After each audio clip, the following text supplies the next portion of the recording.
Who is Allah? We want to refresh our iman. We want to be attached to our Creator. We want to fear nobody but Him. We want to please none other than Him. So who is Allah? Come with me to Surah Al-Hadid, chapter 57 of the Quran, where Allah, He says, introducing Himself to us, لَهُ مُلْكُ السَّمَاوَاتِ وَالْأَرْضِ. He is Allah who has the kingdom of the heavens and the earth. يُحْيِي وَيُمِيتُ. He alone is the one who gives life and death. وَهُوَ عَلَى كُلِّ شَيْءٍ قَدِيرٌ. And He is able to do whatever He wishes. يُسَبِّحُ لَهُ مَا فِي السَّمَاوَاتِ وَالْأَرْضِ وَهُوَ الْعَزِيزُ الْحَكِيمُ. Everything in the heavens and the earth glorify Allah, and He is the most mighty, the most wise. Ya Allah, هل تعلم له سمية. Do you know anybody who shares even one of these characteristics with Allah? Who is Allah? Come with me to chapter 6 of the Quran, Surah Al-An'am. Allah says, وعنده مفاتيح الغيب وعنده مفاتيح الغيب لا يعلمها إلا هو. He has the keys to the unseen. No one knows them except Him. ويعلم ما في البر والبحر. And He knows everything that is on land and everything that is within the sea. وَمَا تَسْقُطُ مِنْ وَرَقَةٍ إِلَّا يَعْلَمُهَا. And there isn't a single leaf that falls from any tree except that Allah has knowledge of it. وَلَا حَبَّةٍ فِي ظُلُمَاتِ الْأَرْضِ. And there isn't even a grain within the darknesses of the land. وَلَا رَطْبٍ وَلَا يَابِسٍ. Nor is there anything moist or anything that is solid إِلَّا فِي كِتَابٍ مُبِينٍ. Except that Allah has knowledge of it. It is written within a clear record. La ilaha illallah. We bring to your attention, dear brothers and sisters in Islam, the description of just one of Allah Almighty's creation. He is an angel, the chief of the angels, Angel Jibreel alayhi salatu wassalam. The Messenger sallallahu alayhi wasallam saw him in his true angelic form. Ahmad narrates in his Musnad that Abdullah ibn Mas'ud, the companion, he said, رأى رسول الله صلى الله عليه وسلم جبريل في صورته. رأى رسول الله صلى الله عليه وسلم جبريل على صورته له 600 جناح كل جناح منها قد سد الأفق يسقط من جناحه من التهاويل والدر والياقوت ما الله به عليم. He says the Prophet ﷺ saw Angel Jibreel in his true angelic form, and he had no less than 600 wings, and every one of those wings was huge enough to fill the horizon and cover the skies. One wing spread out covers every cloud, covers every star, covers the sun and the moon, covers every inch of that blue sky that we see. One wing. What then can you make of 600 wings? And if this is the majesty of just one of Allah Almighty's creation, what then can you make of the beauty and the majesty of the Creator Himself? La ilaha illallah. I bring to your attention, dear brothers and sisters, yet a second creation from Allah Almighty. This is the description of one of the angels who are carrying the throne of Allah. Abi Dawood narrates in his Sunan on the authority of Jabir that the Messenger sallallahu alayhi wasallam said, أذن لي أن أحدث عن ملك من ملائكة الله من حملة العرش ما بين شحمة أذنه وعاتقه مسيرة 700 عام. He said عليه الصلاة والسلام, Allah has given me permission to give you, O Muslims, a description of just one of the angels that are carrying the throne of Allah. He said the distance between his earlobe and his shoulder is the distance of 700 years worth of travel.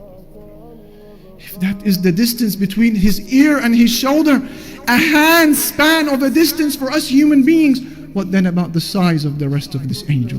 What then about the enormity of the rest of his body?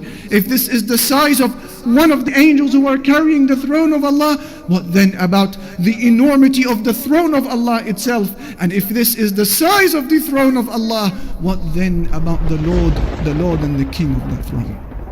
The ni'mah of seeing. Today we've forgotten. Today you and I think what? That to see I need a pair of eyes. You're wrong. Because there are millions around the world that have eyes, but they can't see. It is Allah that allows you to see. Today you think to he, I need a pair of ease. You're wrong, because there are millions around the world that have ease. They're stuck on their heads, but they can't hear, my brother. It is Allah that allows you to hear. Today you think to walk, I need a pair of legs. You're wrong. There are millions around the world that have legs, but they can't walk. It is Allah and Allah alone that allows you to walk. Allah, not you.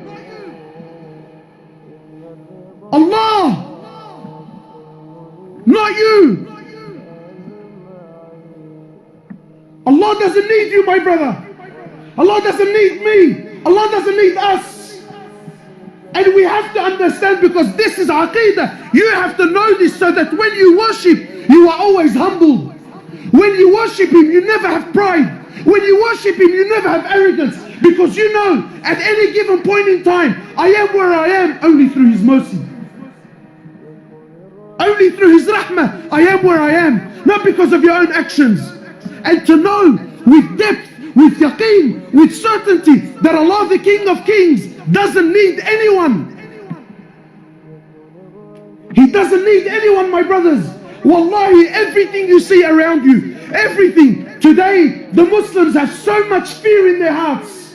Fear of the kuffar, fear of the West, fear of laws, fear of regulations, fear of this and fear of that. But to know that Allah Azza wa Jal is not in need. Wallahi, my brothers, wallahi, I take an oath by Allah. You have to come to terms. You have to come to believe with certainty that every single human being, whoever lived, whoever's living, and whoever is to come and live on this earth, wallahi, every single human being, every single jinn, every single animal that walks on this earth, every single bird that takes the flight in the sky, every single fish that swims in the oceans of Allah Azza wa Jal, wallahi, every single land, every single country, wallahi, with all their governments and all their military force and all their might and all their science and all their money and all their know-how, all with the exception of none, every country, every tree, every grain of sand, every mountain, every river, every ocean, wallahi, every star, every sun, every moon, every single planet, every single angel, the billions and billions and billions of angels, all of them, with the exception of none, Mikael, Jibrail, Israfil, all, the first heaven, the second heaven, the third heaven, the fourth heaven, the fifth heaven, the sixth heaven, the seventh heaven, the ocean above it, the eight that carry the flag of Allah, the hearts of Allah, all are dead, all are dead. Nothing moves, nothing stops, nothing makes, nothing breaks, nothing gives, nothing takes, nothing rises, and nothing falls, nothing harms, and nothing benefits in Allah. And until this yaqeen and faith is in your heart, that nothing,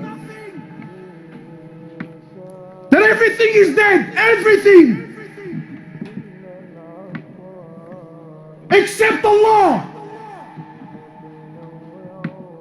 Allah doesn't need anything, anyone. No prophet, no angels, no jinn, no ins. We need Him. He's Al-Hayyul Qayyum. He's the ever-living. So you might say, brother, I'm alive. What's so special about that? I'm living. Yeah, but your living is dependent on His existence. He's the first with no beginning. He's the last with no ending. He is Allah. He is Allah. Al-Malik. He's the King. He's the King. He's the one who on the day of judgment, when everything will come to an end, when Allah Azza wa Jal will order the destruction of every living creature. When Allah Azza wa Jal Allah will order the destruction, the death of every human, of every animal, of every jinn, of every angel, until there comes a point where there is absolutely nothing in existence except Allah. And Allah will call out, أين الملوك? أين أبناء الملوك? Where are those kings? Where are those kings who thought they were kings? Where are the sons of those kings? Allah will call out, where are the tyrants? Where are the gangsters? Where are the boys that thought he was something? Where? أين أبناؤهم? Where are their children? Allah will call, where are they? And then He will ask, لِمَنُ مُلْكُ الْيَوْمِ? To who is the kingdom today? Who?